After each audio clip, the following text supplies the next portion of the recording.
month, we have the pleasure to receive Lucia Nader, who is the Executive Director of Conectas Direitos Humanos, one of the leading NGOs in Brazil, working in different countries in Africa, Asia and Latin America.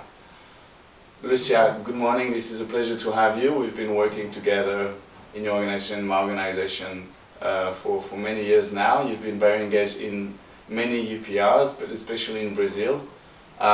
Brazil was one of the first under review in 2008. So if you could start by explaining what happened, what have you been doing, you and your organization, over the last 3-4 years since the first review of Brazil in 2008. Okay, thank you, Roland, for the invitation. Well, Conectas engaged with the UPR since its beginning, and Brazil was one of the first countries to be reviewed by the Human Rights Council. So Conectas submitted information to the Office of the High Commissioner. We participated in the drafting of the state report and the consultations of the state report. We came to Geneva, and we were here also when the recommendations were adopted. When we came back to Brazil with these 17 recommendations in hand, we had some meetings with the Ministry of Foreign Affairs and with the Human Rights Ministry in Brazil to ask them how they were intending to implement those recommendations and how civil society would participate in this.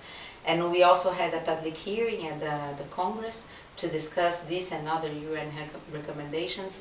And finally, we engaged for these recommendations to be included in the National Human Rights Program, and we were successful in this. So today we have the 3rd edition of the National Human Rights Program, and the recommendations are included in it. So I think it's a good way of not forgetting that. All right, and now that it's the end of the first cycle, we're now starting to look into the second cycle. And we finally have the dates for the first session of the second cycle, the so-called 13th session. It's going to be 21st May until 1st June 2012.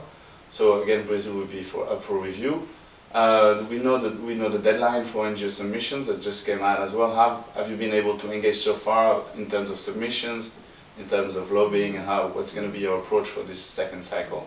Yes, we have started to discuss with partners, with other organizations in Brazil, how we are going to work together for the second cycle. We are probably presenting a joint submission, and the big challenge here is to include in this submission something about the implementation of the recommendations we have so far, but not to forget new developments on the ground and new recommendations that we would like to have. We have also had a meeting with the Ministry of Foreign Affairs and the Human Rights Ministry in Brazil to discuss with them how they intend to do the consultation process this time. And well, it's quite late already, but we think that maybe this process will be more inclusive than the first one. All right, because yes, states have until I think March, that's the deadline for their national submission. So yeah, it's a bit longer than for the first cycle, because for Brazil the dates were really short, the deadline. So we had to run and pressure the government to be able to have a minimum of participation. Right, this sounds good, because knowing that Brazil only had 17 recommendations, I think what you said is important about new developments, the implementation of the 17. They all accepted them, right? I think. Yeah, it's all accepted. And then maybe looking into new ones, but that's maybe not so much. There's this tendency at the UPR to call on states to not make so many recommendations. What's going to be your approach? Because if there were issues not covered in the first cycle that you want to see covered in the second cycle? Yeah, I think that, well, the 17 recommendations are good. Some of them are very vague, like continue to improve X policy, Y public policy.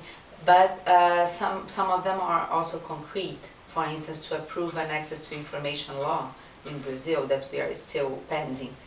But I think that even without including completely new recommendations, we could try to go deeper on some of them.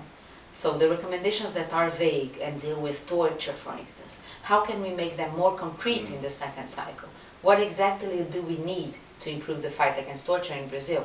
And here I would say that we have 17 recommendations coming from the UPR, but we have more than 250 in the last 10 years coming from special procedures and treaty bodies to Brazil. So, well, the issue is not really that we lack recommendations or that 17 is not enough. It's how do we implement this on the ground?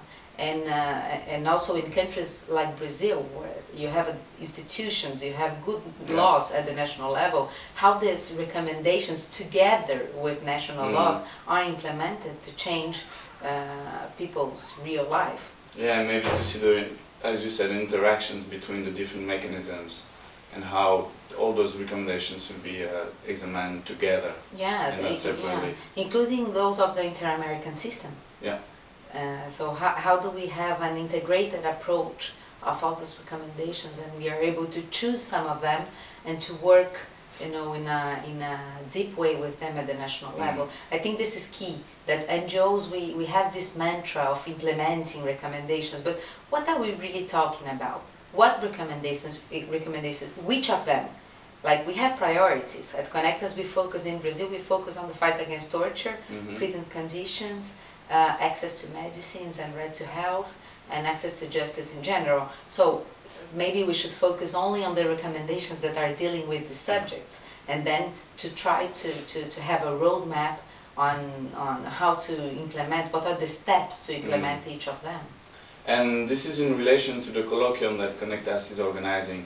It's about, I think, implementation of all recommendations from all human rights mechanisms. So can you explain a little bit about this colloquium? Yeah, so every year in November, Conectas organizes a one-week event in Brazil to bring together human rights defenders from Africa, Asia, and Latin America. This is the 11th year, so we are bringing 50 human rights defenders from 30 countries in the Global South to discuss the implementation of recommendations and decisions coming from international and regional human rights systems. I think it would be challenging to have 1 week to go beyond this mantra of we need to implement. What do we mean with that? What recommendations are we talking about? How do you implement them? Is the executive that has to implement some of them? Is the legislative? Is the judiciary? What are the stakeholders that should be engaged in implementing those recommendations? So we look forward to the colloquium, and it will be a good opportunity also to see how the African system, the Inter-American system, the new Asian sub-regional system, and the UN can work in a more coherent way to again improve people's life. So we'll be looking forward to hearing what comes out of this colloquium. Hopefully we'll get information, and you'll be able to come up with good ideas for human rights defenders and NGOs in different regions of the world. Sure. The working groups of the colloquium will focus specifically on the UPR, on the second cycle of the UPR. So I would be very happy to share the results with you, and congratulations for your work with UPR Info. It's a very important initiative. Thank you. Thank you very much, Lucia. Thank you for this time. Thank you.